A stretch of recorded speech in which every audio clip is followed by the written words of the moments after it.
नमस्कार दर्शक बंधु, आज आमर विषय वस्तु गर्भगंजन नरहरि।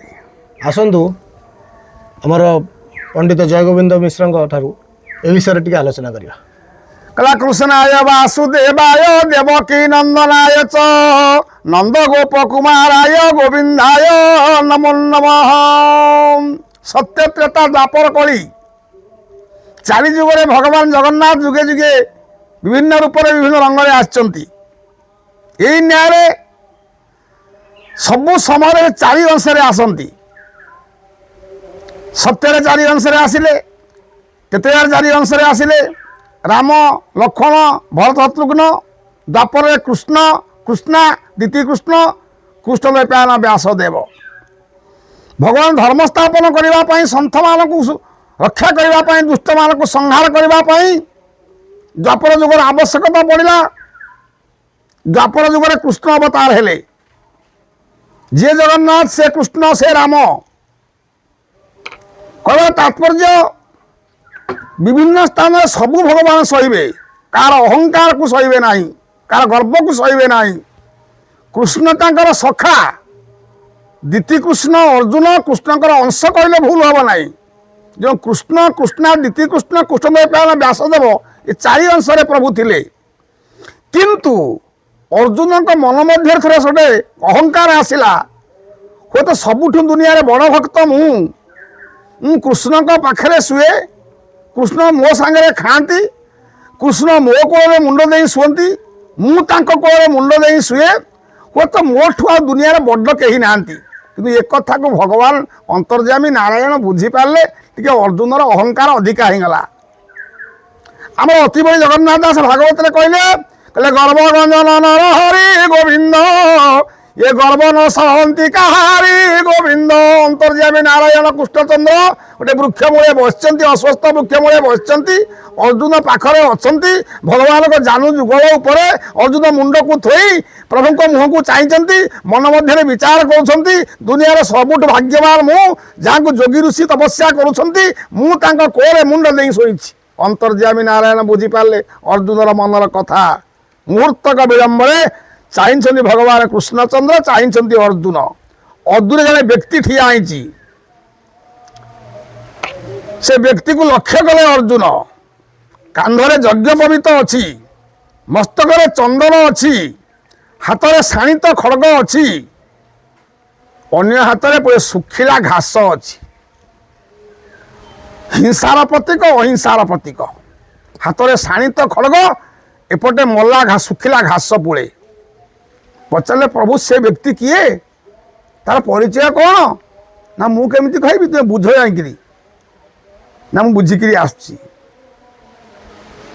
चलीगले अर्जुन से नवागत व्यक्ति पाखक बुझे से व्यक्ति किए, तार परिचय कौन, आसी कहीं कौन करने को चाहूँगी। से पचारे महात्मा मो प्रणाम ग्रहण करूँ, आपण किए कहीं आसचंती, आसबार उद्देश्य कौन।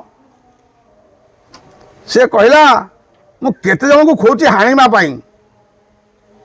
ना तुम गोटे हाथ में खड़ग अच्छी, तुम्हें ब्राह्मण कारण यज्ञ पवित अच्छी, ये सुखिला घास चबाउच आर कारणटा कौन ना एटा अहिंसार प्रतीक।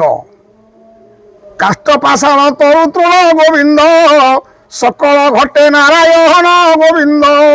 मु सुखिला घास खाए कारण प्रभु को आघात लगे बोली। जय विष्णु स्थले विष्णु विष्णु पर्वत मस्तके जलचा अनले विष्णु विष्णु सर्वमय जगत। मु सुखिला घास खाए अहिंसार प्रतीक। हाथ में शाणित खड़ग ना हिंसार प्रतीक।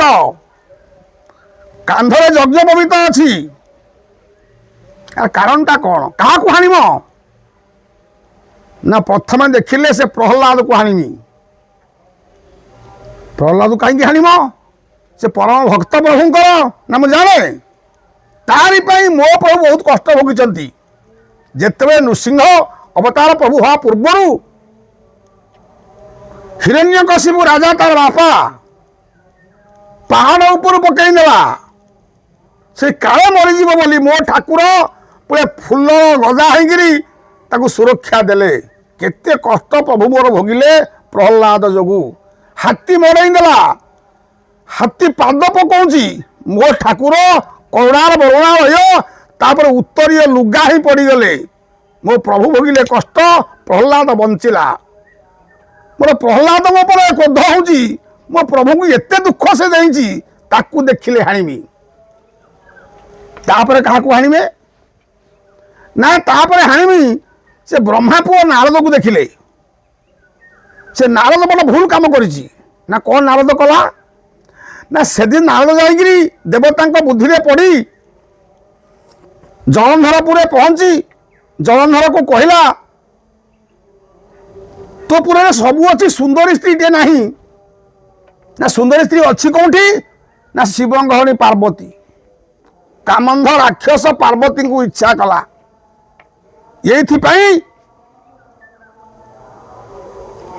ଶିବଙ୍କର ଜଳନ୍ଧରଙ୍କ ଯୁଦ୍ଧ ହେଲା ଯୁଦ୍ଧରେ କିଭଳି ଭାବେ ଜଳନ୍ଧର ମରିବ ବୃନ୍ଦାବତୀ ସତୀ ବିଶ୍ୱର ମଙ୍ଗଳ ପାଇଁ ସେ ନାରଦ ଯୋଗୁଁ ପ୍ରଭୁ ମୋର ବୃନ୍ଦାବତୀ ପ୍ରତି ଅନ୍ୟାୟ କଲେ ଅକଳଙ୍କରେ କଳଙ୍କ ଲାଗିଗଲା ମୋ ପ୍ରଭୁଙ୍କ ଠି କଳଙ୍କ ଛିଟା ଲାଗିଲା କାହା ଯୋଗୁଁ ବୃନ୍ଦାବତୀକି ହରଣ କଲେ କଳଙ୍କ ବହିଲେ ବୃନ୍ଦାବତୀ ଅଭିଶାପ ଦେଲା ଆର ସୂତ୍ରଧର ହେଉଛି ନାରଦ ମୁଁ ସେ ନାରଦଙ୍କୁ ବଦ୍ଧ କରିବି ମୋ ପ୍ରଭୁଙ୍କୁ ସେ କଳଙ୍କ ଲଗେଇ ନେଇଛି ଶେଷରେ କାହାକୁ ବଦ୍ଧ କରିବ